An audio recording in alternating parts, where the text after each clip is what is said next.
Hello,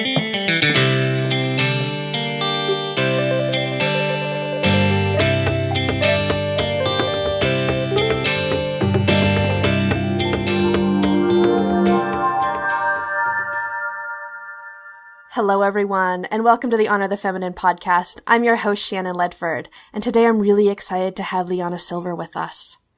As you know, we start each episode with an image and story from my travels, because when I was traveling, that's when I started to hear the whispers of my intuition again. When the day-to-day chaos and noise and expectations fell away, I started to hear her. And I knew she was always there, but she'd just gotten muffled. So today, our image is called Women's Museum, and it was taken in Hanoi, Vietnam. The constant blowing of horns can initially be a disturbing feature of Hanoi, but the chaos and noise emanating from the streets is infectious. Within the chaotic, winding streets of Vietnam, the Vietnamese have created museums to commemorate the history of their nation. The Women's Museum in Hanoi is dedicated completely to women's achievements and contributions to the national identity. This image, with its reflections, conveys the multiple and at times fragmented identities of women. It reflects our desire to feel whole and return to oneness. And this is the image that reminds me of our guest today, LiYana Silver. LiYana, welcome. I'm so glad to be here. Oh, I'm so glad to have you. This is going to be so much fun. So share yourself with us. Tell us about you. Oh, so much to share. So I know you picked that image intuitively, and so I'll start with that. I certainly feel most women, and I encounter a few that don't feel fragmented, and it's a great rejoicing. But I'm just going to say most women, most girls do. That is the part of the arc of their life journey or their soul journey is getting some kind of fragmented, and then a huge piece of their life is returning to wholeness. And, just for me, I know there's always a point for each of us where we are very connected to our wholeness.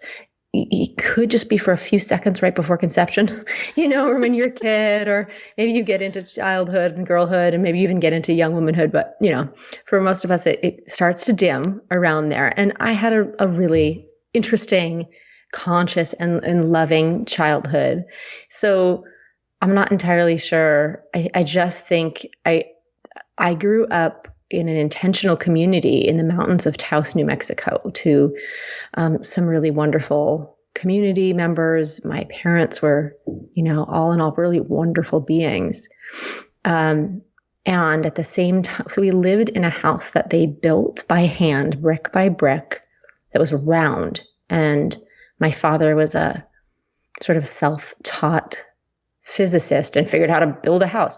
And we had these adobe walls and round house with many skylights, and it's beautiful. I wish it burned down at a certain point. So I wish it was here. Well, how symbolic, this round house, symbol of the feminine. And I wished for 4 white walls so I could put up my posters of River Phoenix and, whoever were the idols in the 1980s. And so I think that maybe some of my fragmentation came from longing to be normal. And normal was 4 white walls, and normal was going to your prom, and normal was, not going to the fabulous hippie school that I went to. And maybe we all, we either repeat or reject our where we grew up. So I just went off into the world, and I was like, I want to be normal. And so I studied dance, and I feel that the rules for the script, or the rules to become a good and professional dancer, are very similar to the ones for being a good and successful woman. And they're, be thin and pretty and get it right, like do it right, be on all the time. These are, so I guess to conclude that, I'm pretty sure my fragmentation came from the world at large, the dominant culture, which so far does not value we're beginning just has lost its value for the feminine, for girls and for women. And I see this as a reason that we individually are suffering so greatly. We in relationships and in families and communities are suffering so greatly, and our planet and our community at large is suffering and really about to extinct ourselves. There's a lot of reasons for sure. And for me, this feels like the root, that we don't understand what the feminine is. It has been denigrated, lost, very feared. And so for me, one of my paths to wholeness is really facing my own fear of the feminine, my femininity in my own self, my own body, change, cyclical nature, cycles within my own self, ups and downs, emotions, intuition, sensuality, all of this that is so scary to all of us. So I think that this is wherever we decide we look at it first, whether it's in our external world or our internal worlds, but this is one of the paths to wholeness. These are the parts of us we have cast out or cast down kind of into our unknown, our shadow, or I don't look at that. And so part of the path to wholeness is looking at them, seeing actually there's incredible wisdom and intelligence and power there, and, welcoming those parts of ourselves home. Yeah, I think that's so beautiful. And that's something I really experienced, this collectively pushing into the shadows because my intuition and my femininity wasn't valued. So if it wasn't valued, there was no reason to commune with it, right? Right. And Definitely not. How do you honor the feminine and stay in touch with your intuition?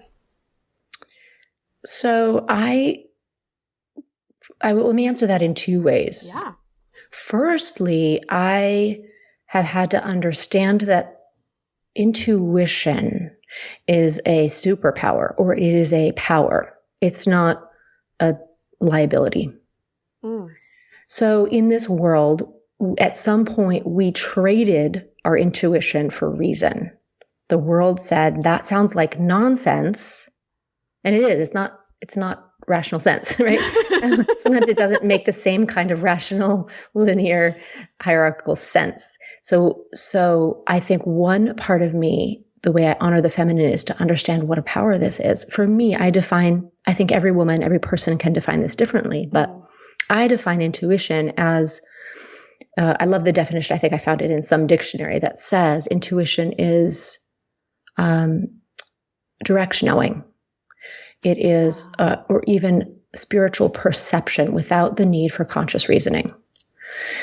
So this is a direct knowing. And I also think that you can't have an intuitive knowing without being in a body. Intuition comes through your body. You can't be a disembodied head, kind of just in your linear thought. It comes through the body. It comes through our feelings. It comes through our senses.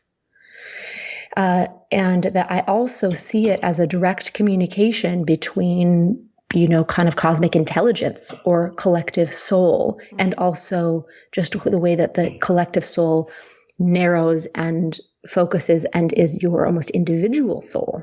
Yeah.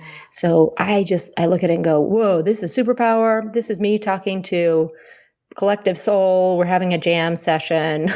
So I feel I've become the champion for intuition's voice in my own life, in my relationship. And it's hard at times because I just know this, but it doesn't make sense yet.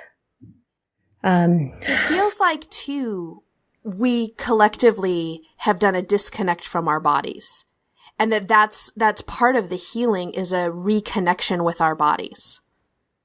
I mean, it's kind of funny, I understand that we can feel we're in our head, quote unquote, or in our body, quote unquote, but there isn't a separation. Your head is part of your body, But I think there is a massive,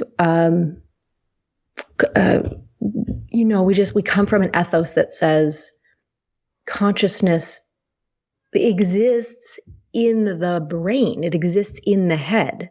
That the head is, or the brain is kind of has dominion over the body. And the body is the place where you do all these things like get angry or want to have sex with the wrong person, or, you're too in an animal vibration and can't commune with God, or, so the body it's not spiritually evolved. It's not humanly conscious to be in a body. And so we're healing all of that.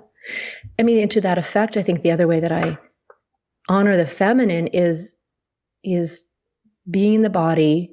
I don't think you can really start to hear your intuition without some sense of space.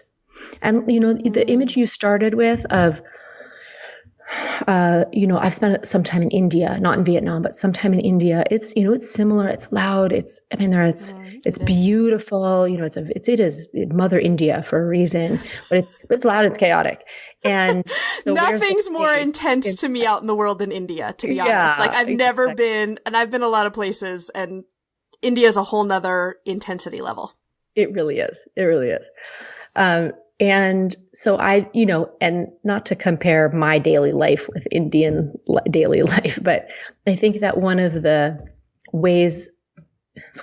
challenges we have as women in modernity is we've got chaotic lives. We've got a lot going on. How do we hear our intuition? How do we honor our feminine within that? So, where do we get space from? And maybe we can talk a little bit more about that, but one of the ways is space, and one of the ways is spending time with the body and in the body, in my body specifically. So those feel, I also, let me say this. I know I'm dropping a lot here. Let's pick them up and, go further into it. Yeah. I think there's also a way of honoring the feminine is a flip in terms of priority. So I work with, when I work with my clients, often I'll hear something like, I really want to figure out how to really schedule in more self-care, or how do I, can you help me work out the schedule so that I can fit in more time for myself? Mm-hmm. And I think that the one way to honor the feminine is to flip the priority and actually say that whatever it is that has me honor these parts of myself is first. Mm-hmm. This is the thing that everything else gets scheduled around. Now, the schedule itself might look kind of the same. Right, on the surface. On the surface, it might look kind of the same, but there's a different orientation, because things that we do for our body are creating an internal sense of space. If we fit them in, they kind of give us the finger. It's like the wrong energy, the wrong orientation. But there's something of, this is top, or maybe my kid's top priority, or something like that. But this is on the top of the priority. And then it gets the space it needs. And then everything else gets fit in around it. Again, even if the schedule looks the same as if we had come at it from the other end. Because realistically, you probably don't have time to take a 2-hour yoga class in the morning and take a 2-hour bath at night. I don't know, probably not most of us, but yeah. So I think it's an intention, energetic thing. Yep. Yeah. For me, it's intentional, and it's something that I'm playing with and dancing with all the time. And for me, it shows up as prioritizing my devotional practices and my rituals, my daily rituals, for whatever that looks like. And they change, and different tools come in, and I'm dancing with them. And there's this imagination process that goes on, and the feeling, because it's pausing to feel into what feels good today. So actually this morning, the labyrinth called me. So I went and walked the labyrinth this morning. And so, but that was my devotional practice. And so I show up with you, a completely different woman, than if I don't heed that call. Mm-hmm, mm-hmm. And it's the prioritization of those devotional practices, and really, really feeling that they're so much as important, if not more important, really, than all this other stuff I'm doing, because they inform all of that, all this action that I'm going to do all day. As you're saying that, it's so beautiful. And I feel as though so many of us either I think that's the voice of my intuition. I think that's it.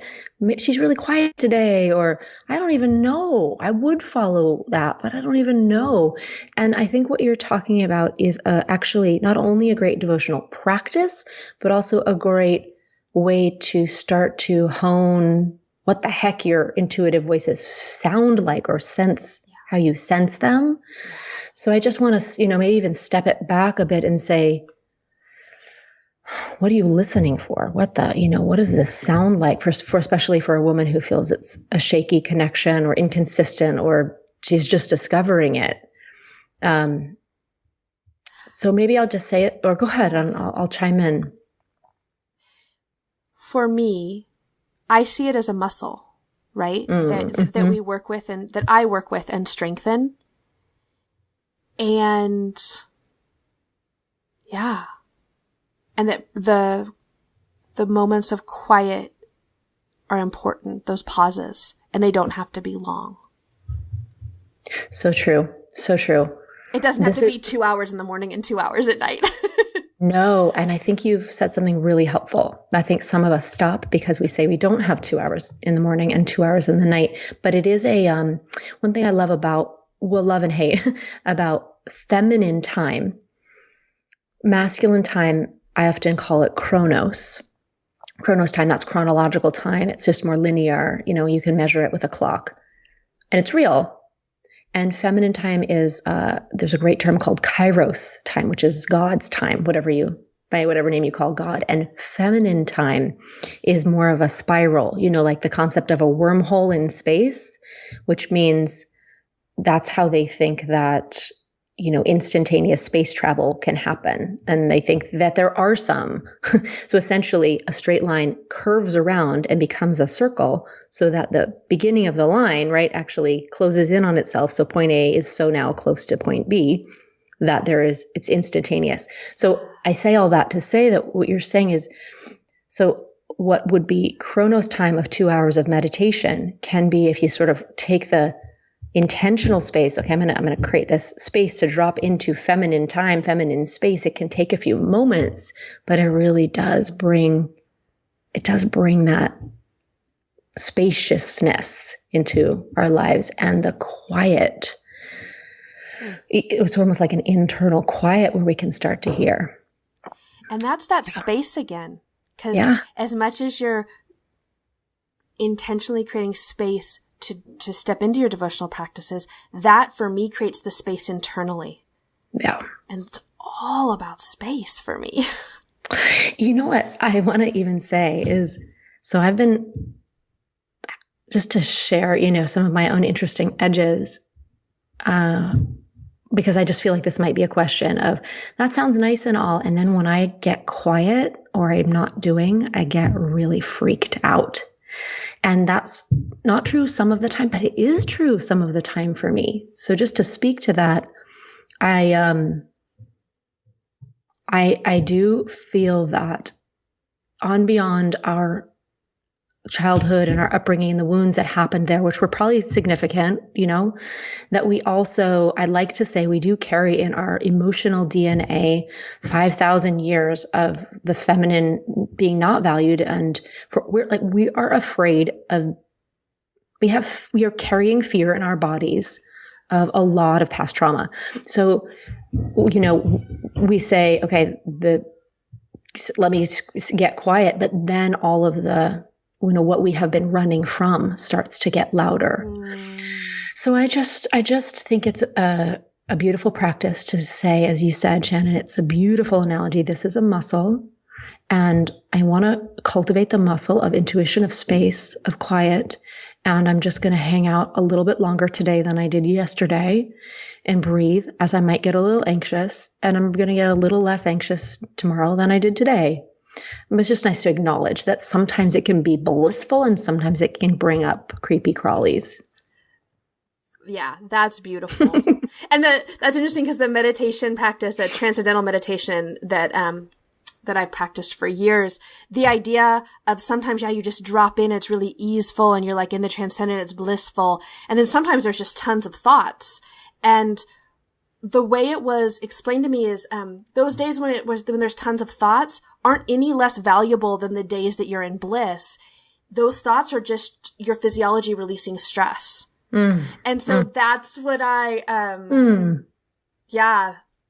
what I relate it to. Beautiful. Yeah. Beautiful.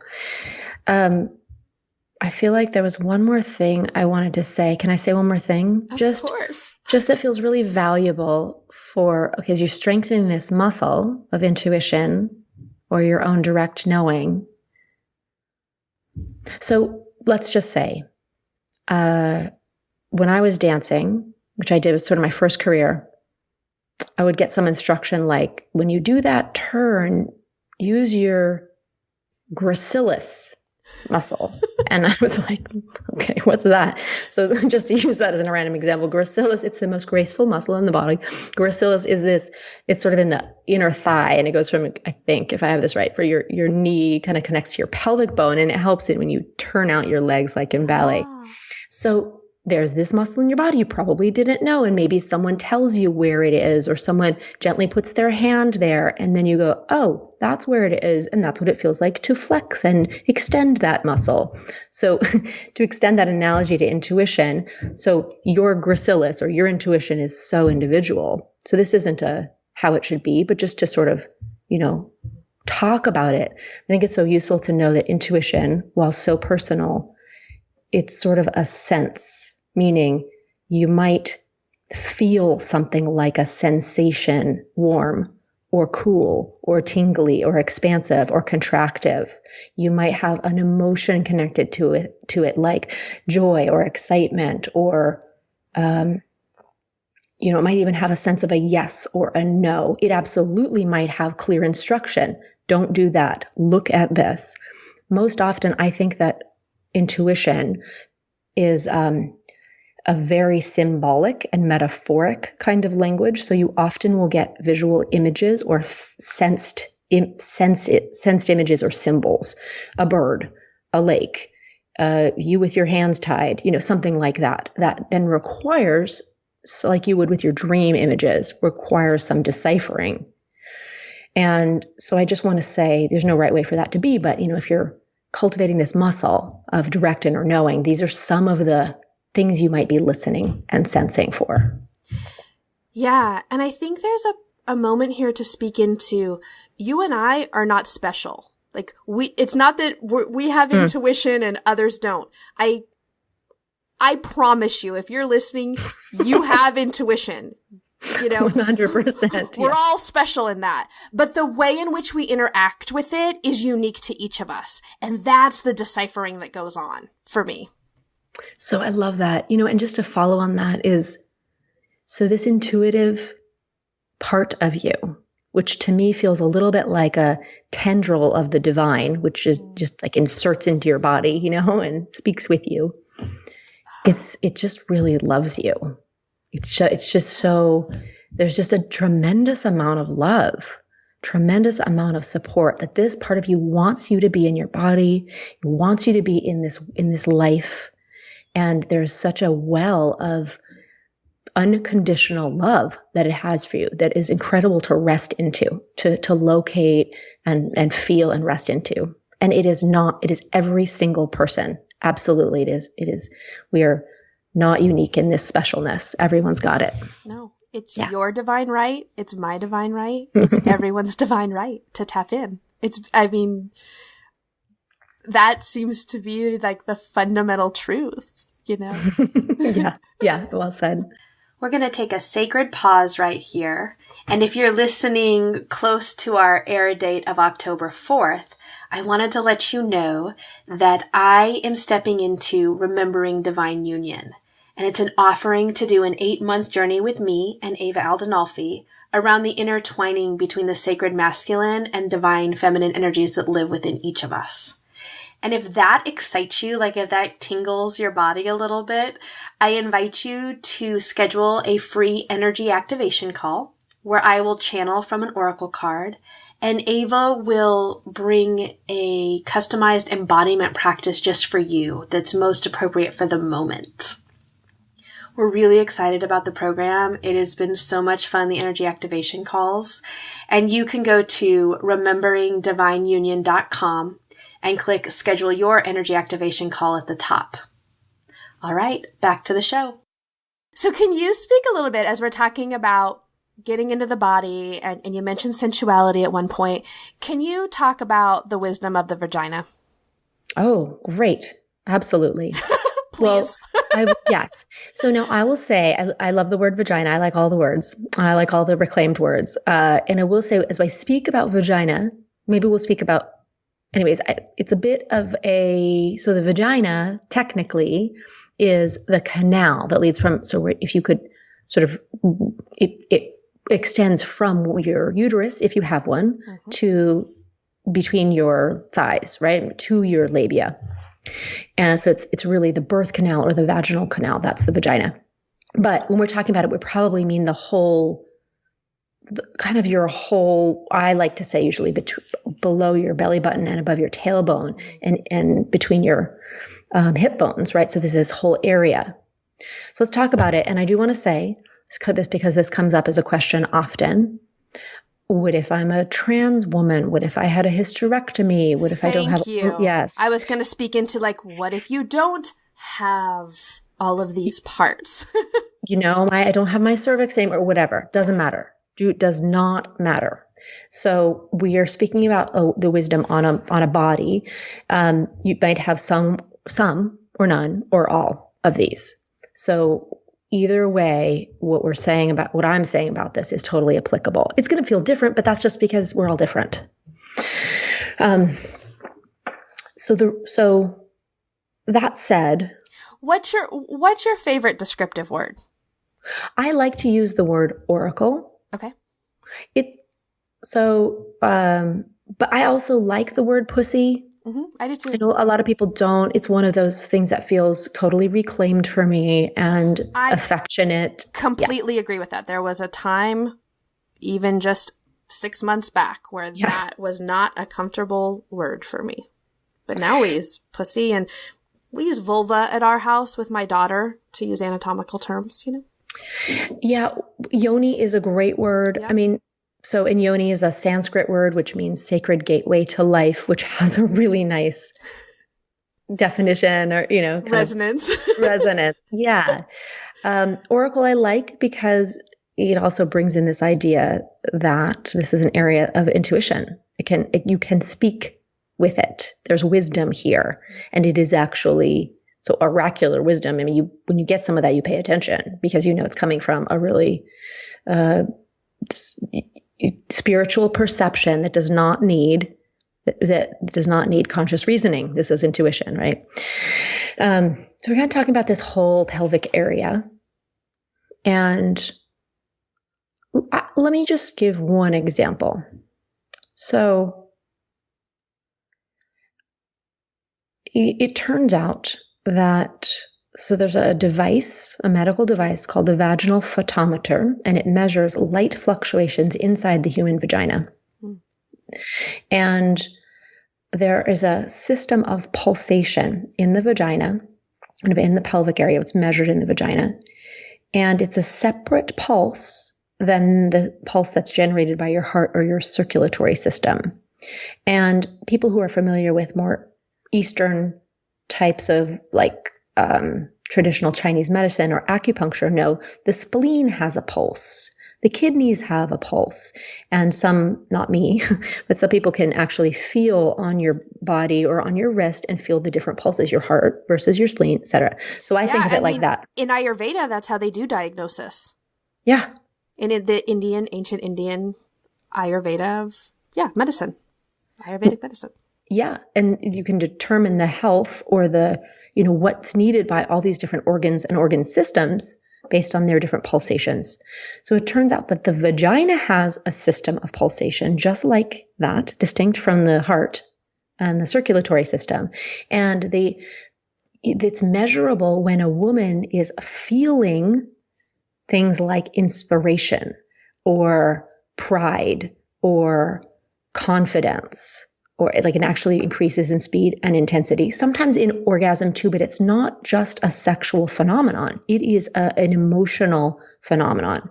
It is is this right for me? There is a pulsation that says yes or no. Yes, that inspires me. Yes, that's right for me, or not. And so there is built into our vagina this sense of just knowing, a sense of intuitive understanding. And a lot of women, when I say this, they go, oh, that's what that is. Or, I never thought to check that out, but now that you say it, I can feel that. So I start with science because I like science that corroborates what women already know. Mm-hmm. We don't need it. We already can sense that. So that is one of the reasons there's a deep sense of body knowing in this area. Now, this area, I'm drawing on some Eastern traditions, and this area is an area that is very much about sex, power, self-identity, connection to life, creativity, desire, needs, and even a bit of will, of action, of ability to manifest. And if you think about it, it doesn't matter if you have a child, want to have a child, can have a child, but there is an energy of reproductive organs that say, make more life, create more. So there is a very pro life expression, very pro creativity. This is the energy of this place. So I had a mentor one time who said to me, everything is sexual energy. The trees blossoming into blossoms is sexual energy. And I maybe say it slightly differently, that sexual energy or erotic energy or sensual energy it is life force energy. It is a hue or a flavor of that energy. We think of it as something scary or as different than maybe spiritual energy or just plain old life energy, but it is the same stuff. Yeah, we've taken such a narrow definition. Yeah.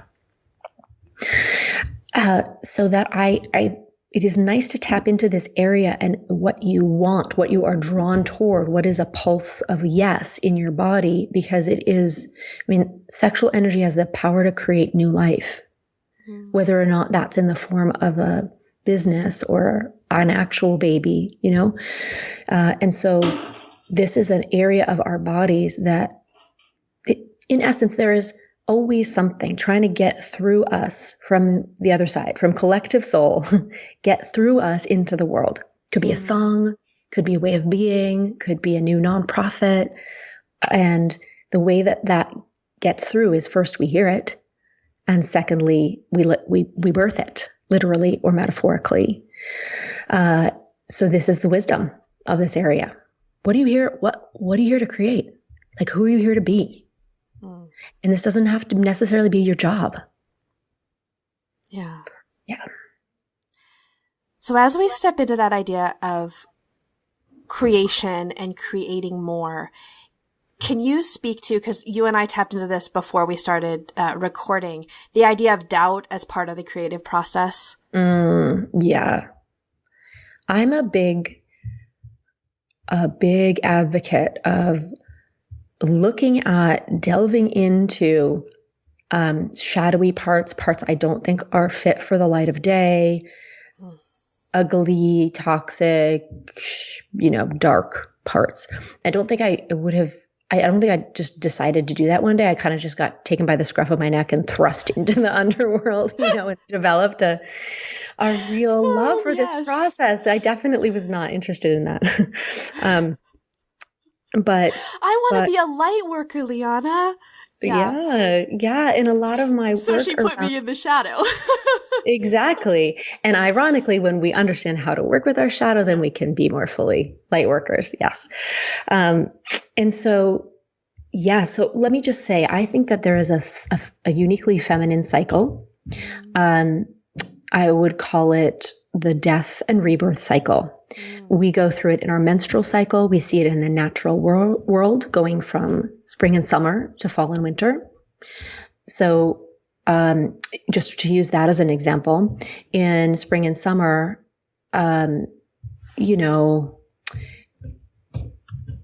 things are known, brighter, lighter, more energy, more outward focus. You wear little sundresses and run around in the world and, feel very like it's a time for creation and manifestation. And then as fall and winter begins, things get darker, slower, more introspection. Maybe you put on coats and, retreat a bit more into yourself. It is more of an unknown time, fertile void, darkness.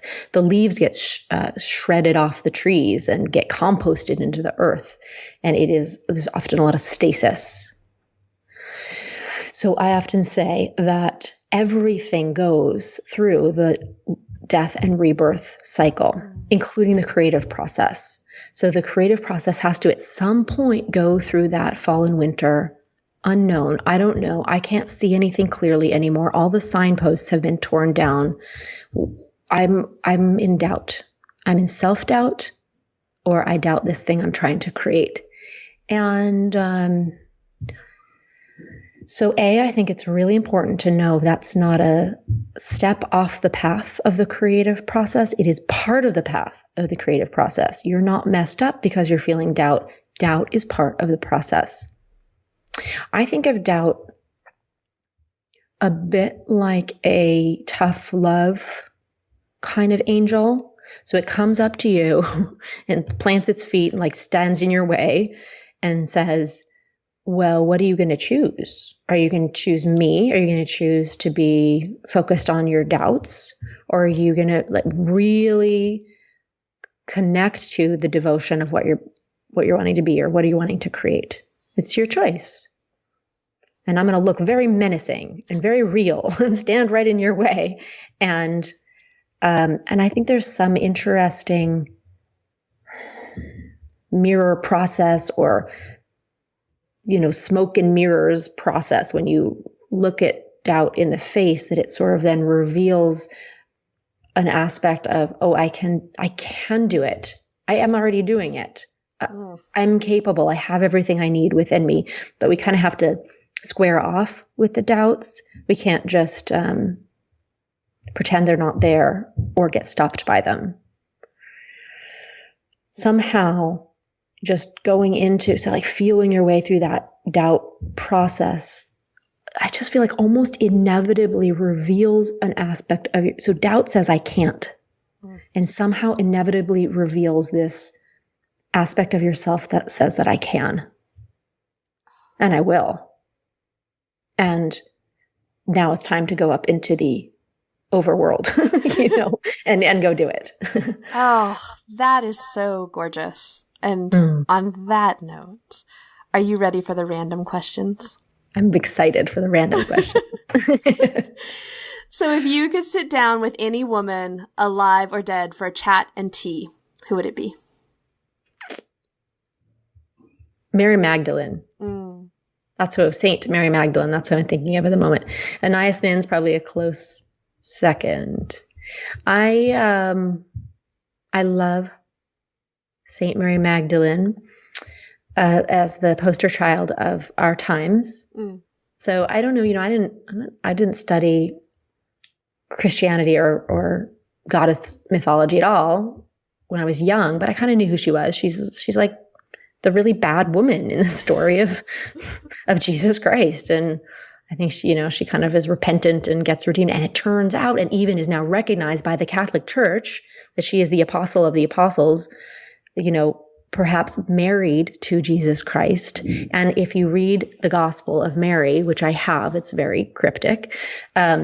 Essentially, it is mystical teachings. It's very different than any of the other Gospels. It is the soul's journey through a body. It's about mysticism as spirituality. This was the force of this woman. She's now, this woman who is called a whore has now been called a saint and is recognized as, just arm in arm with one of the biggest, archetypal prophets of modern life.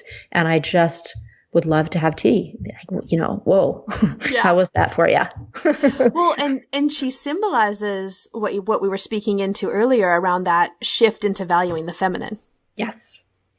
And valuing the feminine through body, through sexuality, through intuition, through, connecting to the collective soul. Yes.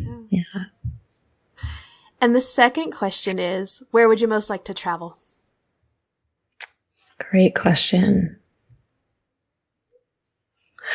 I still have not been to Egypt. Yeah, I know it's every place is super touristy, but there's something about Egypt that seems like it would be nice or potent to connect with that ancient energy. Plus, I mean, I really got that visiting the pyramids is probably it's a very saddening tourist experience, But pyramids, I mean, how'd those happen, really? So I'd love to just. I think we go back to intention again, though, that from your intention of your visit and and feeling into the potency of that, you can get sucked into this touristy energy, or you can drop a bit. Well said. Well said. Yeah. Yeah. Awesome. Yeah. So how do we reach out and connect with you? And tell us about the book a little bit, because the book is, well, it's genius. Thank you. Well, so the book is called Feminine Genius, The Provocative Path to Waking Up and Turning On the Wisdom of Being a Woman. And it is, I would say, written as much as possible, because writing is a sort of a linear process, but eventually, but it is written as much as possible as as the feminine, and is, I don't know, kind of it's like a machete showing the path of how to value the feminine, honor the feminine, to use your words, Shannon, in a world that's really built for burnout. And built for not honoring the feminine. And so so just, if you want to connect to it, I would say the best place is to come to my website, and there's a page for it. It's not where you'd purchase the book. You can purchase the book anywhere, but if you come to LiYanaSilver.com/new book, you'll learn a little bit about the book. And if you've purchased it, you can put that purchase information in and get a couple bonuses.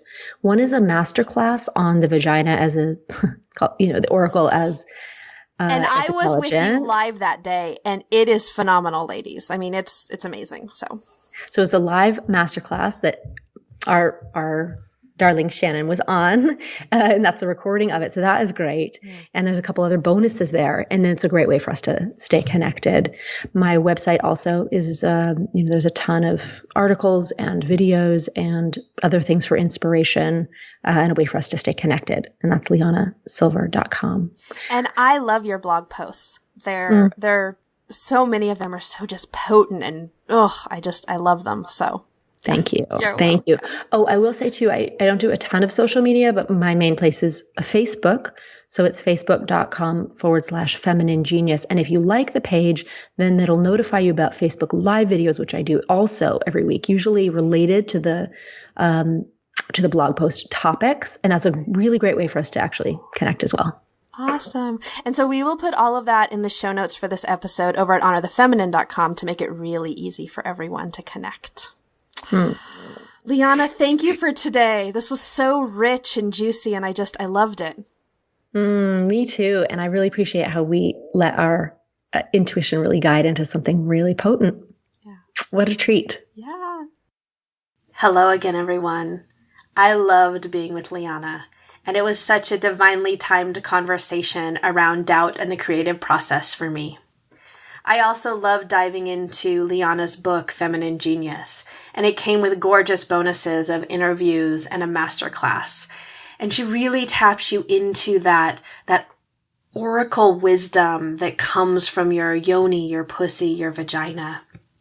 And I am all about that. So if you want to drop in with LiYana, you can go to the show notes for this episode over at honorthefeminine.com. I also spoke into Remembering Divine Union, which is an 8-month journey that starts in November 2017 with Ava Aldinolfi and I. And it is going to be potent, and we're excited to step into the power, like your real power, and really stand in your power through the program, and doing it together so that we heal each other on this journey. And so if you wanted to schedule an energy activation call to drop in with us for an oracle reading and a customized embodiment with Ava, you can do that by going to rememberingdivineunion.com and clicking schedule your energy activation call at the top. And we look forward to connecting with you one-on-one. That'd be really fun. If you loved today's episode, please share it with a friend. That's how I find all my new podcasts that I love. And subscribe, because we have some amazing guests coming up in the coming weeks. All right, everyone. Have a magical day.